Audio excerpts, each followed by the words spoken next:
함께 하나님 말씀 찾겠습니다. 창세기 50장 15절로 21절의 말씀입니다. 창세기 50장 15절로 21절입니다.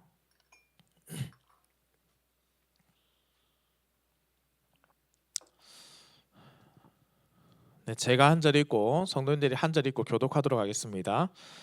요셉의 형제들이 그들의 아버지가 죽었음을 보고 말하되 요셉이 혹시 우리를 미워하여 우리가 그에게 행한 모든 악을 다 갚지나 아니할까 하고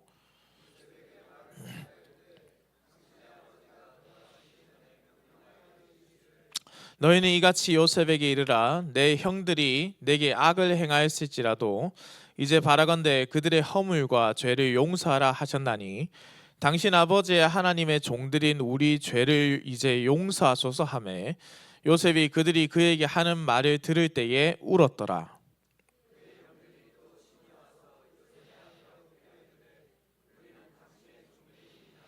요셉이 그들에게 이르되 두려워하지 마소서 내가 하나님을 대신하리이까.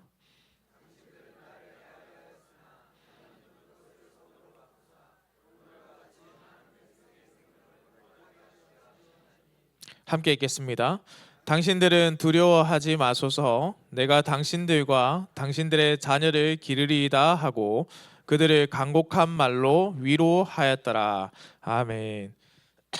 사랑하는 성도들 다시 한번 인사드립니다. 반갑습니다. 이제 설 명절을 맞이하게 되는데요. 우리 먼저 제 인사를 받으시고 앞뒤 좌우에 계신 분들에게 한번 인사했으면 좋겠습니다. 올 한 해 우리 열린문교회 모든 성도님들 가정에 하늘의 복이 풍성하기를 우리 주님의 이름으로 축원합니다. 감사합니다. 네, 평안하십시오. 우리 앞뒤 좌우에 계신 분들에게 한번 인사해 볼까요? 하늘의 복을 많이 풍성하게 받는 한 해가 되십시오. 네, 하늘의 복 풍성하게 받는 한 해가 되기를 소망합니다. 할렐루야. 사랑하는 성도님들, 어떤 일을 하는데 적절한 시기, 어떤 일을 하는데 적절한 경우, 이것을 뜻하는 단어가 바로 기회라는 단어입니다. 우리는 이런 표현들을 하잖아요. 이번 기회에 한번 도전해 봐야 되겠다. 이번 기회에 한번 바꾸어 봐야 되겠다. 기회는 사실 자주 오지 않죠. 자주 오면 기회라는 단어가 그렇게 우리에게 막 크게 다가오지 않을 겁니다. 때로는 우리가 기회를 놓쳐서 후회하기도 하고요. 때로는 그 기회를 잘 잡아서 아주 좋은 결과를 맞이하기도 합니다. 그래서 사실 기회는요, 성공과 실패라는 양면성을 좀 가지고 있습니다. 오늘 본문은 그리스도인들의 삶과 신앙의 문제에 있어서 주어진 기회라는 것을 다루고 있습니다. 형들의 미움과 박해를 받으면서 오랜 세월 마음에 큰 짐을 가지고 살았던 요셉에게 참으로 안타깝게도 또 다른 시련이 찾아옵니다. 바로 그가 그토록 열렬히 정말로 사랑하고 존경했던 아버지 야곱이 죽게 된 것입니다. 아버지의 죽음은 요셉으로 하여금 굉장히 큰 슬픔이었지만은 그 형제들도 당연히 육신의 아버지가 죽게 되었으니 슬프고 아픈 것 아니었겠습니까? 그런데 이 형제들이요, 요셉하고는 조금 다릅니다. 아버지의 죽음에 대한 슬픔보다 이후의 삶에 대한 두려움이 그들의 마음에 찾아오기 시작합니다. 왜냐하면 형제들은 아버지의 죽음 이후에 요셉이 그들에게 내릴 벌이 굉장히 두려웠기 때문입니다. 요셉은 한많은 인생을 살아왔습니다. 어쩌면 그에게 아주 좋은 기회가 찾아온 것이죠. 그동안 자신이 받고 있었던 그 멸시 그리고 한을 한 번에 완벽히 사라지게 할 기회가 그에게 지금 찾아왔습니다. 하나님을 바르게 믿었던 하나님의 사람 요셉의 이야기를 통해서 하나님 나라의 법과 진리 그리고 바른 신앙의 삶이란 어떠한 것인가를 발견하는 오늘 예배 시간이 되기를 우리 주님의 이름으로 축원합니다. 자, 오늘은 본문 조금 전 말씀드린 바대로 야곱이 죽은 후의 이야기입니다. 요셉의 아버지 야곱의 죽음이 가져온 변화, 그것은 무엇인가? 15절 말씀을 함께 한번 볼까요?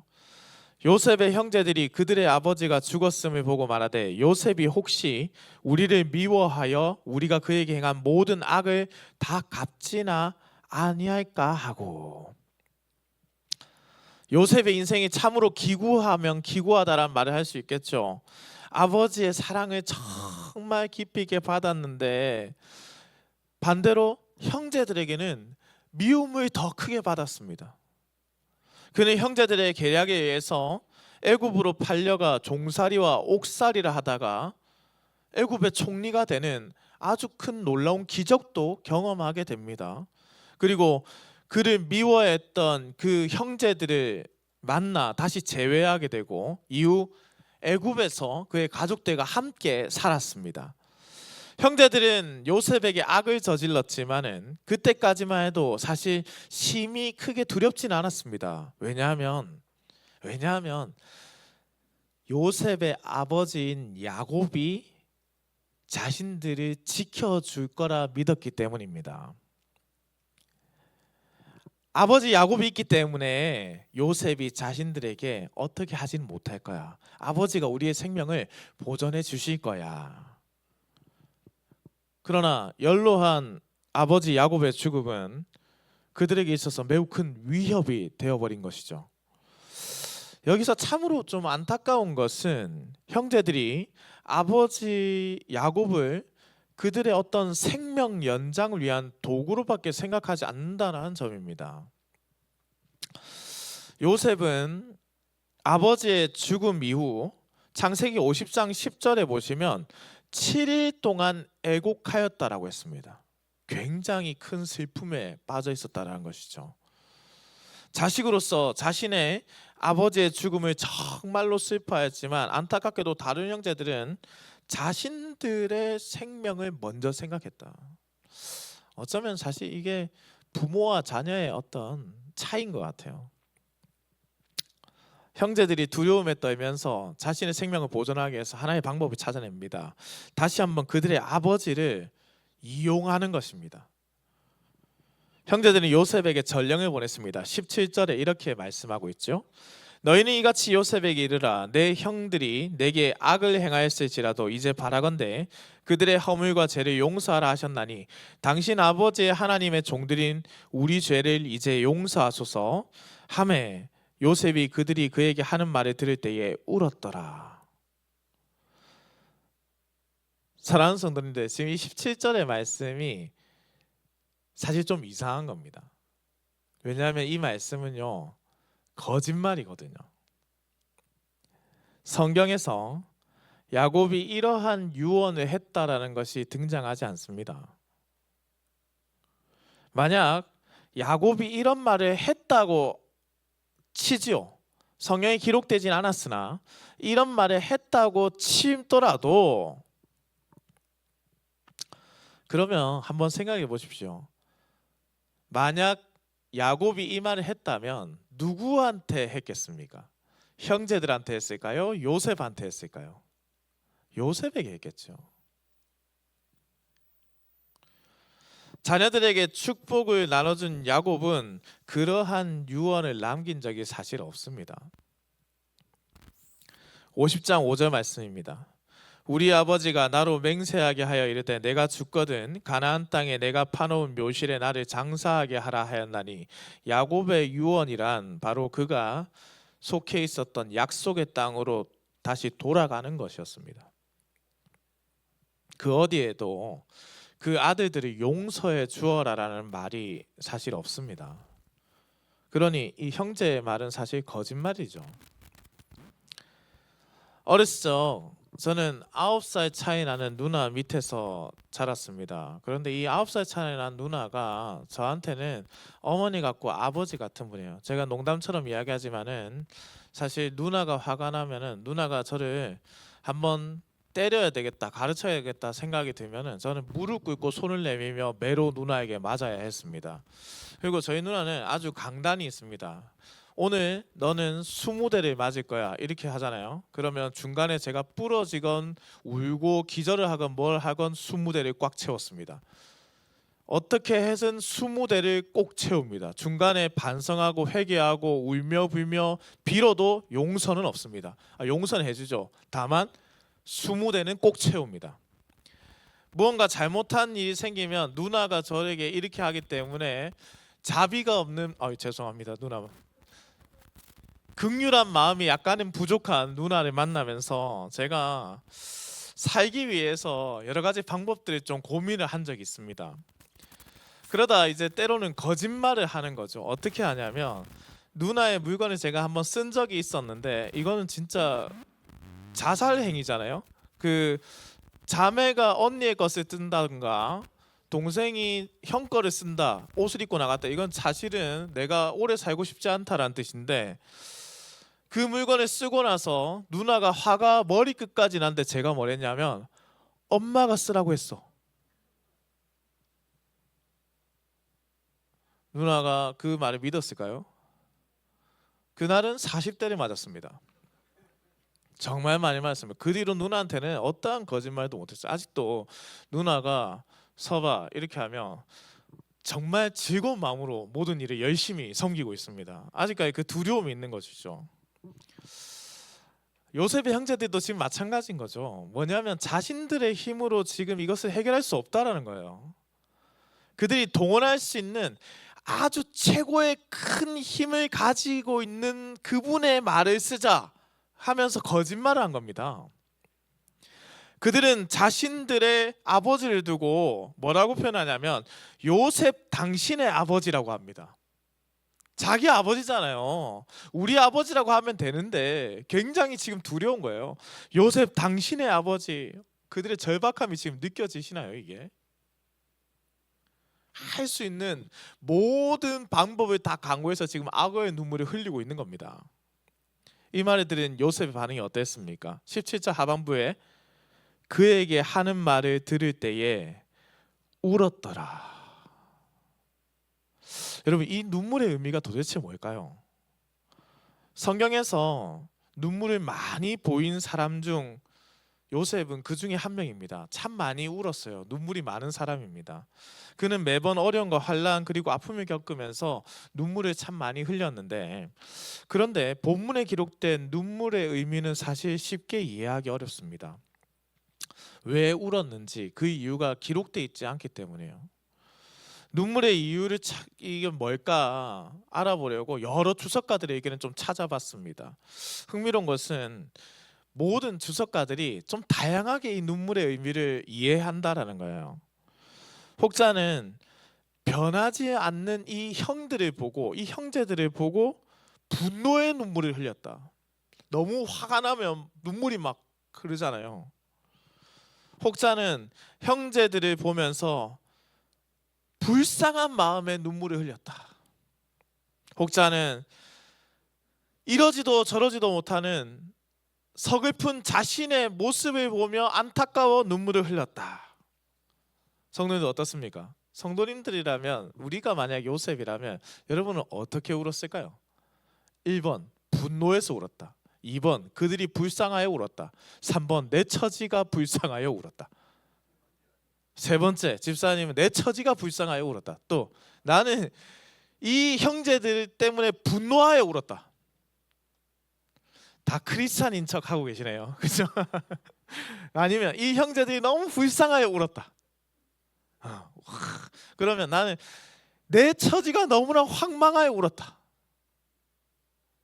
모르겠다, 그냥 짜증이 났다. 그래서 제가 이 요셉과 같은 심정을 알아보기 위해서 한참 동안 이 요셉에 대해서 감정을 이입해 보았습니다. 본문을 여러 번 읽으면서 요셉의 감정을 조금 느껴보려고 노력했습니다. 그런데 좀 그런 거죠. 성도님들도 지금 들지 못한다는 것은 이 마음이 굉장히 복합적일 것 같은 거예요. 막 화도 나는데 내 상황도 참 불쌍하고, 이렇게 빌 수밖에 없는 형들 보면서 불쌍하기도 하면서 또 화가 나면서 이 막 복잡한, 마치 아내가 남편을 보는 듯한 느낌의 그런 복잡한 짜증나는 감정인데 불쌍한데 뭐 이런 감정이잖아요. 이후의 이야기가 이제 좀 궁금해지시는 거죠. 이게 눈물을 흘리는 요셉에게 사실 기회가 찾아왔잖아요.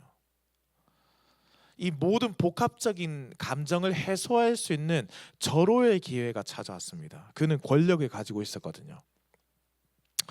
소설이나 드라마를 보면 기승전결의 구조를 가지고 있죠. 그리고 클라이막스라고 할 수 있죠. 절정의 시기가 찾아왔습니다.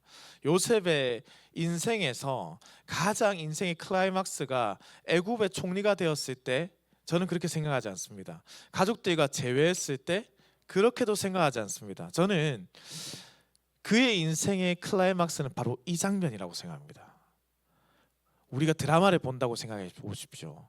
형제들이 그를 죽이려고 했는데 팔았는데 이제 그에게 뭐가 찾아온 겁니까? 복수의 기회가 찾아왔습니다. 드라마가 100화짜리면 95화쯤에 지금 온 겁니다. 그에게 그동안의 모든 고통과 고난과 치욕을 갚을 수 있는 기회가 찾아왔습니다. 그들을 괴롭힐 수도 있고 그들의 삶을 아주 비극으로 치닫게 할 수도 있습니다. 왜냐하면 그가 그렇게 겪었기 때문이죠. 그들의 유일한 방패였던 아버지 야곱도 세상에 존재하지 않습니다. 이제 요셉은 그가 하고 싶은 대로 권력을 휘두를 수 있습니다. 요셉이 어떤 복수를 할까요? 너무 막 설레는 장면이잖아요. 지금 이거 보려고 일주일이 기다렸어요. 막 이렇게 하면서 막 보는 거죠. 하나님을 믿고 살았던 그에게 하나님이 절호의 기회, 복수의 기회를 주신 것 같은 거죠. 그런데 요셉이 이상한 겁니다. 정말 허무하게도 용서를 해버립니다. 그들을 이해합니다. 그들을 심지어 위로합니다. 여러분, 이거 어떻게 이해할 수가 있나요? 이것을 듣고 우리가 아주 쉽게 그리스도인은 그렇게 해야죠 라고 말한다면 우리는 요셉이란 사람을 공감하지 못한 것뿐입니다. 우리가 이러한 상황을 속하지 않았기 때문에 쉽게 말한 걸 수도 있습니다. 아, 누구 자매, 어떤 청년, 어떤 집사님 용서해 줘야죠. 그의 모습은 신실한 것이 아니라 오히려 이상하게 느껴져야 정상인 겁니다. 이 장면은. 우리는 이 용서의 사건, 요셉의 인생에 주어졌던 이 절정의 기회를 다시 한번 살펴보아야 합니다. 그래야만 이 말씀을 온전하게 깨닫고 느낄 수 있기 때문입니다. 먼저 형제들 한번 보십시오. 그들도 하나님의 백성이죠. 그들의 고백을 보시면 하나님이 먼저 등장합니다. 요셉을 향하여 뭐라고 말하냐면 하나님의 종이여라고 말해요. 그들 또한 하나님을 알고 있습니다. 하나님의 사랑을 경험한 사람들이었다는 뜻입니다. 그러나 이들의 말과 모습에 우리가 간과하고 있는 것이 있으니 그들은 이미 사실 용서를 받은 사람들입니다. 창세기 45장 5절로 8절 말씀을 보시면은 요셉이 제외한 그의 형제들에게 이렇게 말을 했습니다. 당신들이 나를 이곳에 팔았다고 해서 근심하지 마소서, 한탄하지 마소서. 하나님이 큰 구원으로 당신들의 생명을 보존하고 당신들의 후손을 세상에 두시려고 나를 당신들보다 먼저 보내셨나니 그런즉 나를 이리로 보내시는 당신들이 아니오 하나님이시라. 하나님이 나로 바로에게 아버지로 삼으시고 그 온 집의 주로 삼으시며 애굽 온 땅의 통치자로 삼으셨나이다. 당신들이 나를 이곳에 팔았다고 해서 근심하지 말고 한탄하지 마십시오. 괜찮습니다. 이제 다 지나간 일입니다. 용서해 주었다고요. 그럼에도 지금 이 요셉의 형제들은 두려워하고 있는 겁니다. 그들이 용서를 받았다라는 것을 스스로가 받아들이지 못하고 있는 거예요. 왜? 내가 생각할 때 이것은 용서받을 수 없는 죄거든요. 용서할 수 없는 죄거든요. 그들도 양심이라는 것이 있었겠죠. 그래서 자신이 저지른 죄가 얼마나 큰 것인지 잘 알고 있는 겁니다. 그들은 요셉의 용서를 그래서 온전히 받아들이지 못합니다. 저렇게 말하고도 사실은 화가 남아 있는 거야. 용서해 주지 않은 거야. 그렇기 때문에 하나님의 용서도 받아들이지 못하는 겁니다. 그들은 요셉의 믿음의 고백에도 불구하고 하나님을 바라볼 때 계속 두려운 거예요. 심판자로 보는 거예요. 저 멀리 계신 나를 도우시는 하나님이 아니라 나에게 벌을 내리시는 심판자로 하나님을 바라보고 있는 겁니다. 그들은 하나님이 자신들을 용서하지 않았다라고 생각하며 매일매일 두려움 가운데 살았습니다. 언젠가 요셉이 자신을 죽이겠지라며 두려움 가운데 살았던 겁니다. 하나님의 은혜를 입었음에도 불구하고 받아들이지 못하고 있는, 어쩌면 현재를 살아가고 있는 그리스도인들에게도 동일하게 적용될 수 있는 문제죠. 하나님께 용서를 구하고 은혜를 입은 우리가 자신의 모습과 삶으로 구원을 이루지 못했다라고 말하면서 하나님의 은혜를 우리가 외면하고 있다는 거예요. 나 같은 사람이 어떻게 구원을 받습니까? 나는 절대 용서받지 못할 사람인데요. 하나님이 용서하셨다라고 하는데도. 왜냐하면 우리 마음속에 우리가 선을 행하여 구원을 얻는다는 생각이 그 저변에 자리 잡고 있다는 것이죠. 그래서 요셉의 형제들도 두려운 거예요. 요셉에게 내가 잘해준 것이 없는데 내가 요셉이 용서해줬다란 말을 믿을 수 있을까? 이건 가짜일 거야. 사랑하는 성도들, 그러나 값없이 온 것이 은혜라고 말하는 것입니다. 구원이 바로 은혜입니다. 회개하는 자가 정말 바른 회개를 했다면 용서받았다라는 확신도 우리 가운데 있어야 한다라는 뜻입니다. 또한 용서를 받았으면 믿는다면 환경과 여건의 변화에서 흔들리지도 말아야지요. 물론 우리 신자의 삶이 매일매일 회개하는 삶이 되어야 합니다. 다만 여기서 말씀드리고자 하는 것은 무엇이냐? 회개한 자가 계속해서 자신의 죄책감에 살아가서는 안 된다라는 거예요. 그것은 사단이 우리에게 노리고 있는 겁니다. 하나님은 널 용서하지 않았어. 하나님이 여전히 너를 미워하신단 말이야.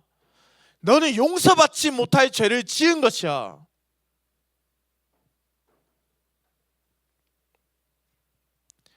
죄 사함의 확신이 신자에게 있어야죠. 돌이켜 다시는 그 죄를 범하지 않는 신앙의 결단도 있어야 하는 것이죠. 그것을 은혜를 받은 사람들이 가져야 하는 마음입니다. 믿음은 변화를 반드시 가져옵니다. 형제들은 이 믿음이라는 것도 불안했기 때문에 삶도 불안한 것이죠. 하나님께서 우리를 지키신다라는 그 믿음이 온전하지 않았기 때문에 요셉을 볼 때마다 두려웠던 것입니다. 온전한 회개가 그에게 일어나지 않았던 것이죠. 전 고려학원 이사장이었던 강영한 교수가 이런 말을 했습니다. 믿음은 암과 아는 것과 대립되는 것이 아니라 하나님께 우리 자신을 완전히 맡기는 태도와 그렇지 못하고 의심하는 태도 사이에 대립을 통해 이야기된다고 할 수 있습니다. 그러므로 믿음이라는 것은 단지 어떤 심리적인 상태가 아닙니다. 삶의 전체를 하나님께 온전히 맡기고 따르는 행위가 바로 믿음입니다. 우리 감정적으로 믿는다라고 말하는 것이 아니라 우리의 삶 전체에서 내가 하나님의 사랑을 받고 있구나라는 것으로 전환된 삶을 살아내는 것이란 거예요. 요셉의 용서를 받은 사람은 용서함을 누리며 살아야 되는데 나는 아직도 용서를 받지 못했어 하며 살아간다면 그는 참으로 믿음이 없는 사람이라는 뜻입니다. 자신을 믿지 못하는 것이 아니라 용서해준 요셉을 믿지 못하고 있기 때문이죠. 우리도 마찬가지입니다. 우리가 우리 자신을 믿지 못하는 것이 아니라 우리를 용서하시는 하나님을 믿지 못하고 있는 거예요. 우리를 구원하신 하나님을 믿지 못하기 때문에 우리의 삶이 변화되지 않는 겁니다. 용서함을 받은 사람은 용서함을 받은 것처럼 살아야 되는 거예요. 그 은혜가 있기 때문에, 나의 의로움이 아니라 은혜로 말미암은 용서를 받았기 때문에 은혜 안에 살아가는 겁니다. 그런데 이것이요, 단순히 우리만의 생각이 아닌 거예요. 요셉도 그런 거예요. 요셉도. 그래서 요셉은 그것을 알고 있는 거죠. 자기에게 온 기회가 그들에 향한 복수가 아니라 하나님의 사랑이 나타나야 하는 것이구나. 요셉의 고백은요, 그래서 신자의 고백입니다. 함께 한번 볼까요? 본문 19절로 21절 말씀입니다. 함께 한번 소리내서 읽어보겠습니다. 시작. 요셉이 그들에게 이르되 두려워하지 마소서, 내가 하나님을 대신하리이까. 당신들은 나를 해하려 했으나 하나님은 그것을 선으로 바꾸사 오늘과 같이 많은 백성의 생명을 구원하게 하시려 하셨나니 당신들은 두려워하지 마소서, 내가 당신들과 당신들의 자녀를 기르리이다 하고 그들을 간곡한 말로 위로하였더라. 우리가 살면서 원수를 만났는데 복수할 수 있는 힘과 기회가 주어졌는데 과연 우리가 요셉처럼 말할 수 있겠습니까? 과연 우리가 정말로? 그런데요, 예수님께서 말씀하셨잖아요. 그 큰 빚을 탕감받은 우리가 작은 것에 매달려 그에게 갚으라고 한다면 우리가 어찌 은혜 받은 사람이라 할 수 있겠습니까? 그것이 하나님의 뜻이라는 거죠. 요셉은 하나님의 뜻이 자신의 삶을 통해서 이루어지는 것을 경험했고 모든 것이 하나님의 섭리 가운데 있다라는 것 또한 경험했습니다. 사실 특별하기 때문에 아닙니다. 예수를 나의 주라 고백하는 모두가 바로 이러한 경험을 한 사람들입니다.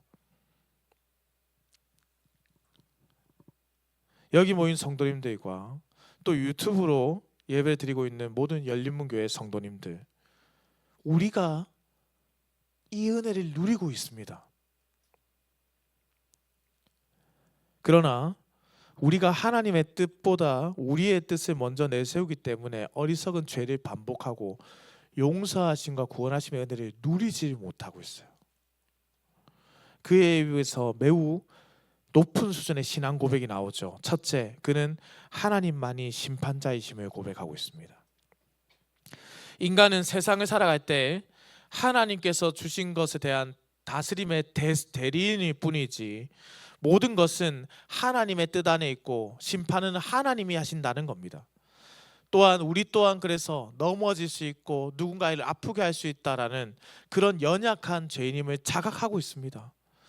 우리는 누군가를 정죄하는 존재가 아니라 사랑하는 존재가 되어야 한다는 거예요.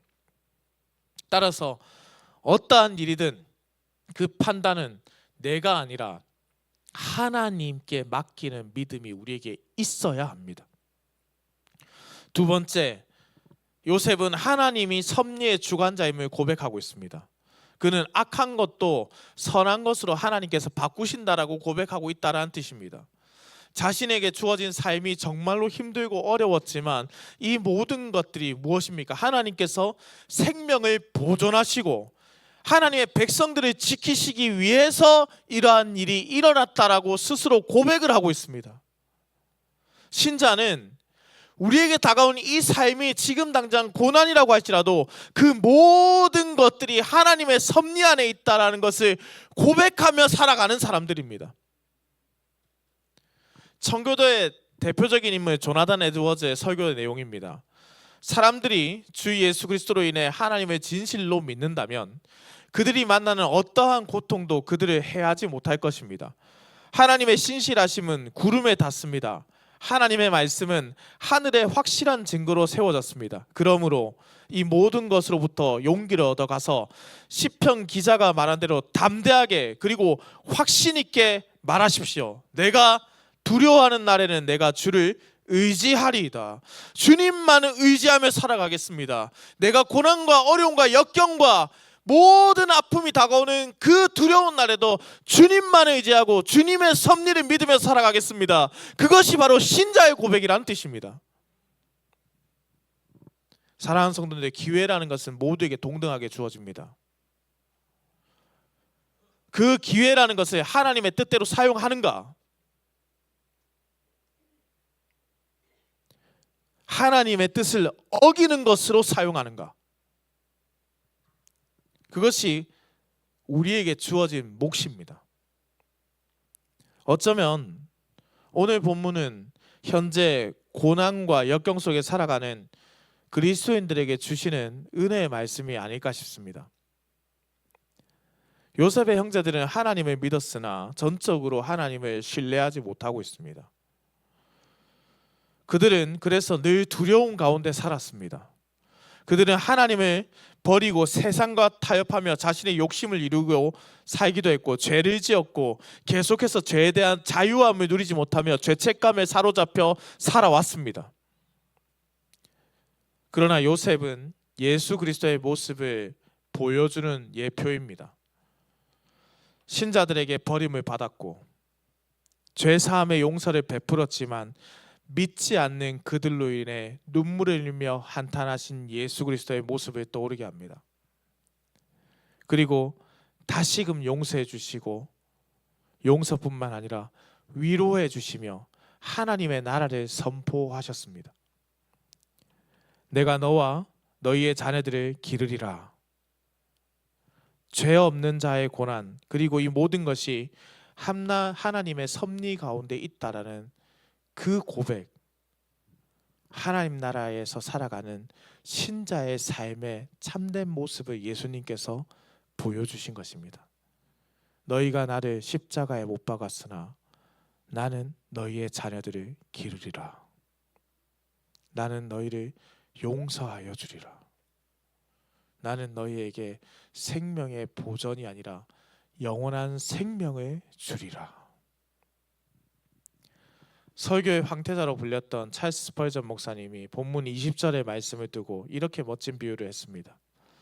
하나님은 위대한 연금술사입니다. 사탄은 우리에게 돌을 던지지만은 하나님은 그 돌을 황금으로 바꾸시는 분이십니다. 형제들의 질투라는 독약을 하나님은 만민을 살리는 구원의 약으로 바꾸셨습니다. 그 구원의 약이 사용되어야 하는 것입니다. 우리에게 그 구원의 약이 주어졌다라는 것이죠. 기회가 왔습니다. 그것을 구원의 약으로 사용하느냐, 아니면 사탄이 던진 독약처럼 사용하느냐. 사랑하는 열린문교회 성도님들, 왜 우리는 어리석은 잘못을 계속해서 반복하는 것일까요?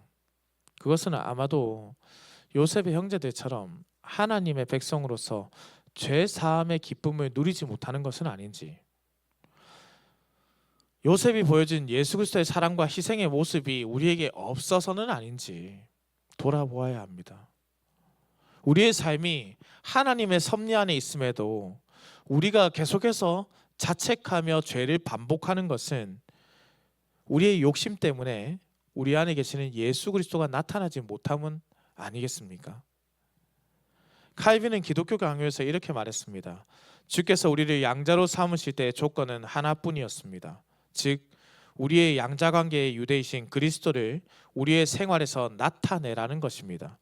성도는 이름에 걸맞게 거룩하게 사는 사람이 되어야 합니다.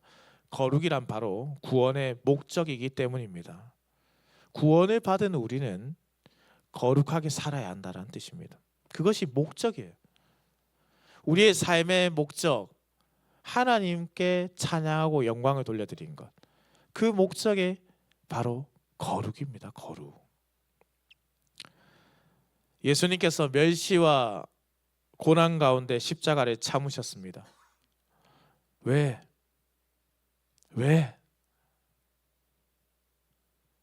그의 이름을 믿는 성도, 곧 여기 모인 우리 모두를 거룩한 백성으로 살게 하기 위해서입니다.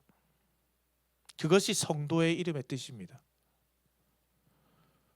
우리 또한 그래서 주님의 십자가를 함께 지는 것이죠. 그 십자가란 어쩌면 오늘 본문에 나타난 희생입니다. 용서입니다. 사랑입니다. 용서할 수 없는 자를 용서하고 사랑할 수 없는 자를 사랑하며 나의 의를 위해서가 아니라 하나님의 은혜를 나타내는 것, 희생입니다. 내 욕심과 내 생각, 판단, 하나님께서 우리 일생에 주시는 그것을 버리고 내 삶을 살아간다면 우리는 어리석은 백성일 수밖에 없습니다. 사랑하는 성도님들, 아직 우리 마음에 응어리가 남아있고 미운 자가 있습니까? 아니면 진실로 우리가 용서를 구할 자가 있습니까?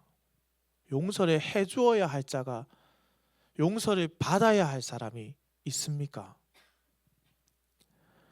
언제까지 우리가 그리스도의 죄사함의 은혜를 온전하게 누리지 못한 채 요셉의 형제들과 같은 마음으로 두려움 가운데, 아픔 가운데, 슬픔 가운데 살아가시겠습니까?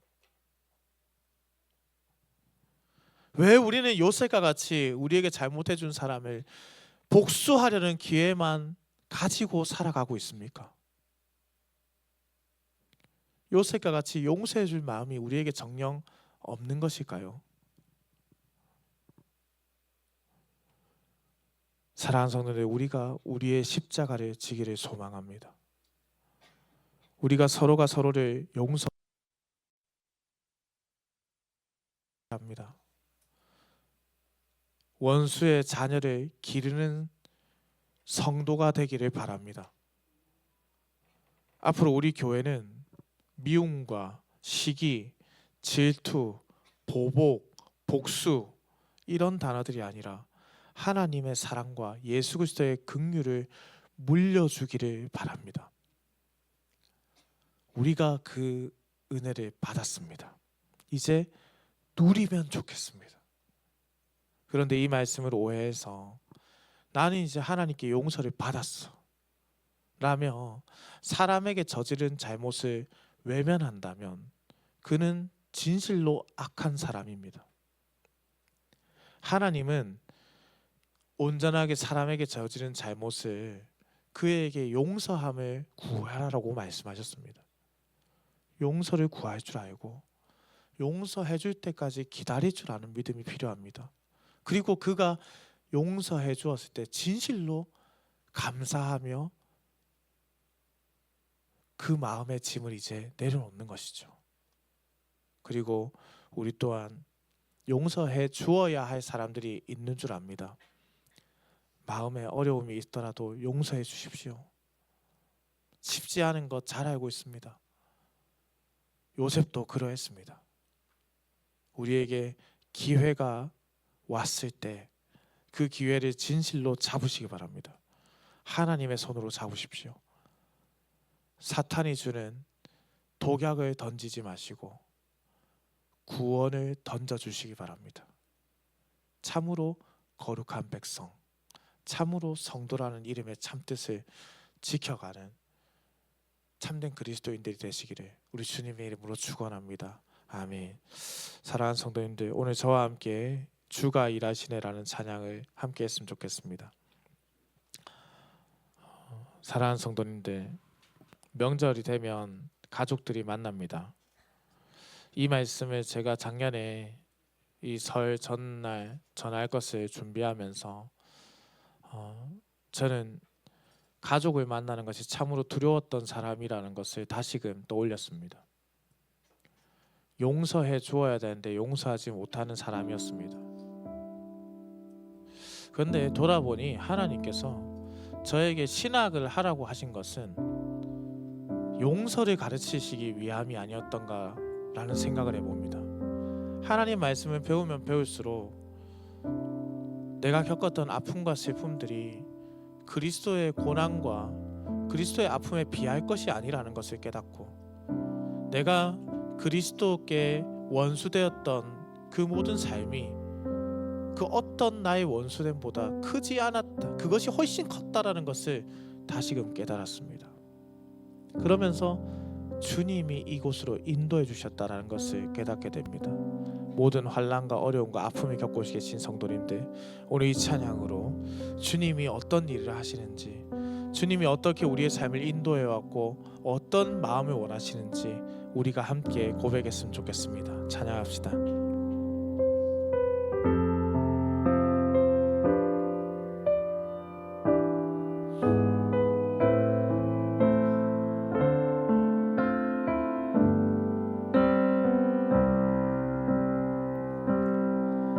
날이 저물어 갈 때, 빈들에서 걸을 때, 그때가 하나님의 때.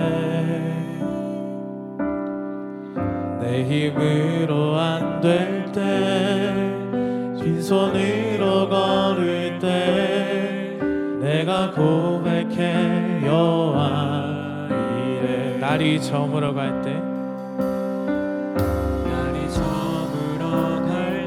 빈들에서 걸을 때, 그때가 하나님의 때. 내 힘으로 안 될 때, 빈손으로 걸을 때, 내가 고백해 여호와 이래. 주가 일하시네. 주가 일하시네. 주가 일하시네. 주께 아끼지 않는 자에게 주가 일하시네.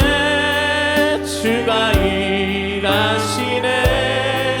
신뢰하며 걷는 자에게 주가 일하시네. 주가 일하시네.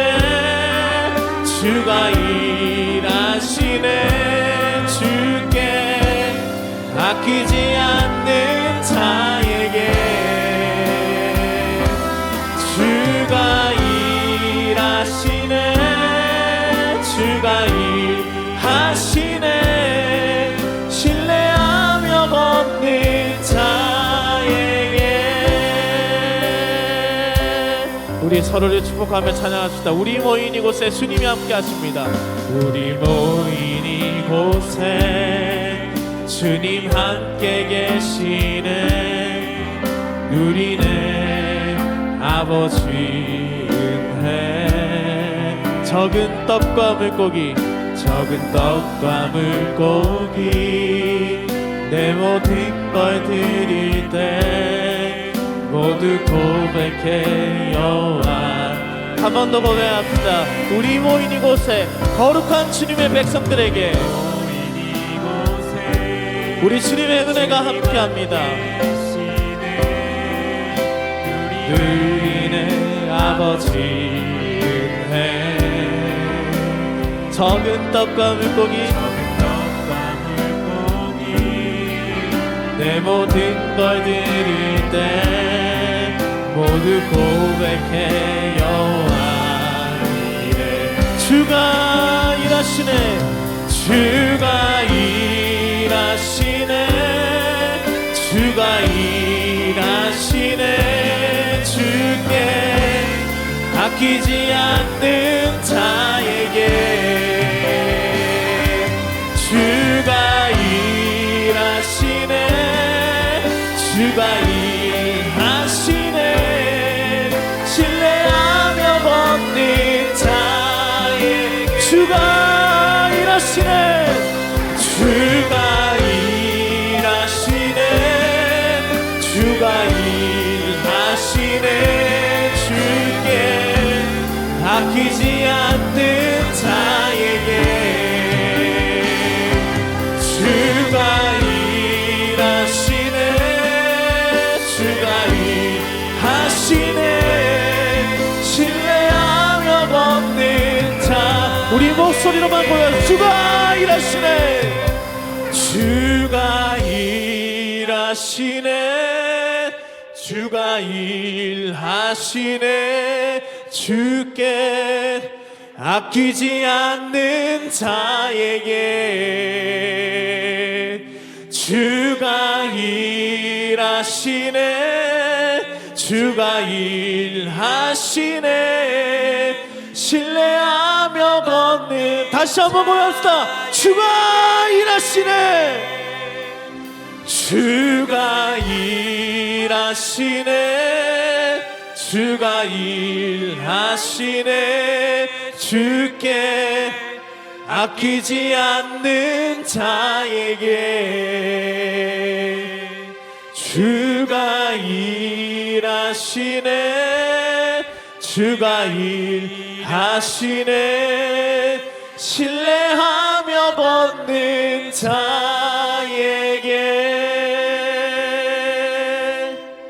사랑하는 성도님들, 주님이 일하십니다. 주님이 심판하실 겁니다. 주님이 판단하실 것입니다. 주님이 지금까지 일해 오셨고 우리를 인도해 오셨습니다. 왜 우리는 주님을 이렇게 신뢰하지 못하고 주님의 용서를 누리지도 못하며 주님의 섭리를 고백하지도 않으며 여전히 내 힘으로, 여전히 내 욕심에 가득 차서 주님의 판단을, 주님의 뜻을 존중하지 않는 어리석은 일을 하려 하십니까? 주님께서 지금까지 우리를 인도해 오셨습니다. 하물며 우리의 작은 그 바램들도 들어주시지 않겠습니까? 그러니 이 시간 우리가 주님의 일하심을 믿으며 오늘 말씀을 기억하며 함께 기도했으면 좋겠습니다.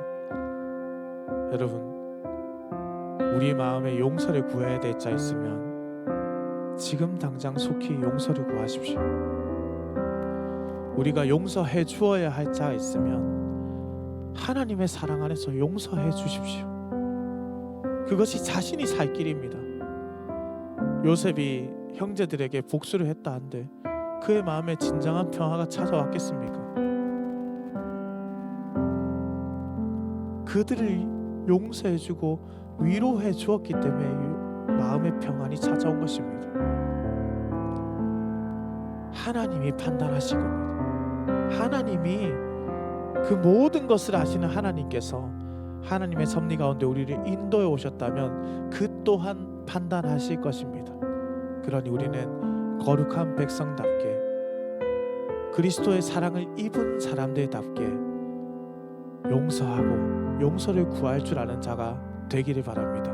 또한 하나님의 섭리를 믿음으로 고백하십시오. 주님, 지금 겪는 이 고난이 주님의 섭리 안에 있음을 믿음으로 고백합니다. 주님께서 이 고난 가운데 삶으로 우리가 주님의 백성임을 나타내게 하셔서 주님이 일하시는 것을 고백하게 하여 주옵소서. 우리란 마음을 가지고 함께 기도하며 나아가겠습니다. 기도합니다. 사랑과 은혜가 많으신 아버지 하나님, 감사합니다. 이 시간 우리가 주님의 말씀 앞에 섭니다. 주님의 말씀을 들었습니다. 여전히 우리 가운데 용서하지 못한 자들이 있습니다. 그들이 혹시나 우리의 가족은 아니었는지, 그들이 혹시나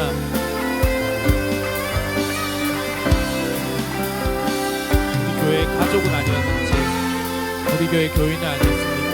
우리가 함께 천국 백성이라고 말하면서 주님의 섭리를 경험했다라고 말하면서 여전히 나의 생각과 판단으로 아버지 하나님, 주님께서 주신 아름다운 기회를 놓쳐버리고 어떻게든 아버지 하나님 나의 의로움을 나타내려는 그런 방향으로 살아왔다라면 주님 용서해 주시고 이제 주님의 뜻 가운데서, 주님의 말씀 가운데서 바르고 온전한 주님의 선을 이루어갈 수 있도록 주님 인도하여 주옵소서. 우리가 연약합니다. 나약합니다. 아버지 하나님 부족합니다. 우리의 부족하고 연약한 마음들이 하나님의 영광을 가리우지 아니하도록 주님의 일하심을 고백하며 주께서 일해 오셨음을 고백하면서 우리 또한 아버지 하나님의 마음을 닮아서 그리스도와 같은 그 마음을 닮아서 용서할 줄 알고 또한 아버지 하나님 우리가 잘못한 것에 대해서 용서를 구할 줄 아는 믿음을 가지게 하여 주시옵소서. 여전히 아버지 하나님 우리가 요셉의 형제들과 같은 두려움에 처해 있었다면 아버지 하나님 용서함을 구함으로 진실로 자유할 수 있는 우리가 될 수 있도록 아버지 하나님 인도하여 주시옵소서. 이번 명절 기간 동안 가족들 간에 서로 용서하지 못했다면 여전히 아파하고 있다면 하나님, 그들에게 참된 자유와 평강, 용서와 사랑이 증거될 수 있는 시간이 될 수 있도록 아버지 하나님, 이번 명절을 사용하여 주시옵소서.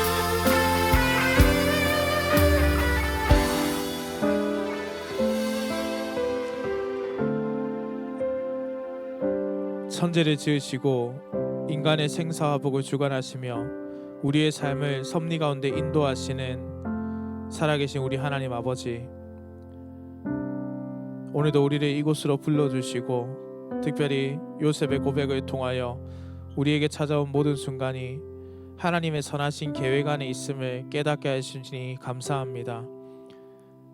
어쩌면 우리는 그동안 요셉의 형제들처럼 두려움과 불신앙에 갇혀 살았다가 이제는 요셉처럼 하나님의 섭리를 믿고 용서와 사랑의 기회를 붙잡는 믿음의 사람들이 되었습니다.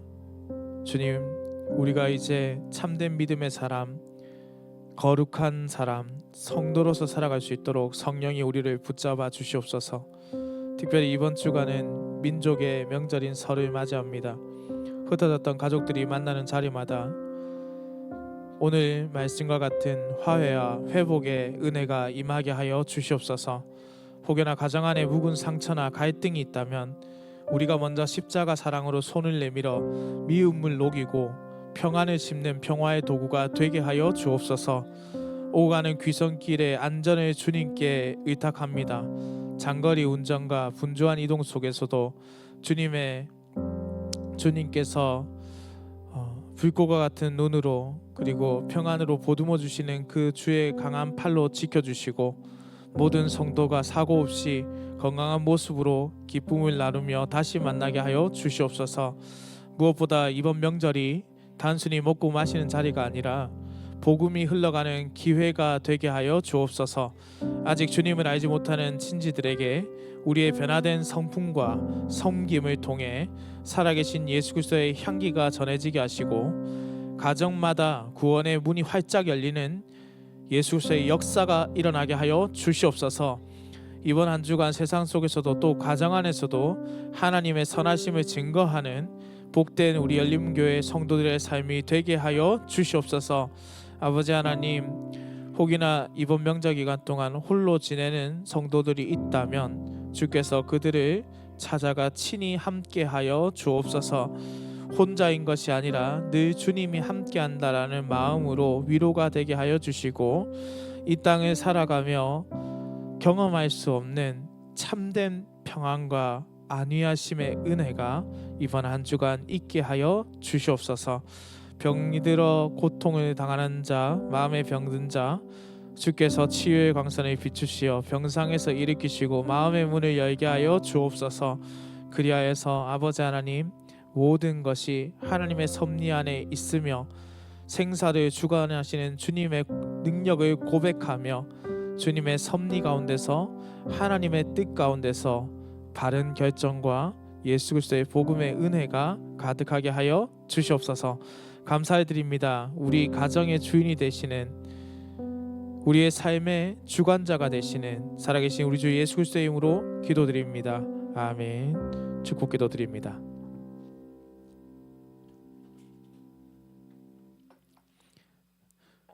주 예수 그리스도의 크신 은혜와 만복의 근원이신 하나님 아버지의 극진하신 사랑과 성령의 감화 감동 교통하심이 삼위 하나님의 섭리와 주권을 믿음으로 고백하며 참된 용서와 사랑을 하기를 원하는 여기 모인 모든 열린문교회 성도들과 이들의 가정과 생업과 학업과 주의 몸된 교회 위에 영원토록 함께 있을지어다. 아멘.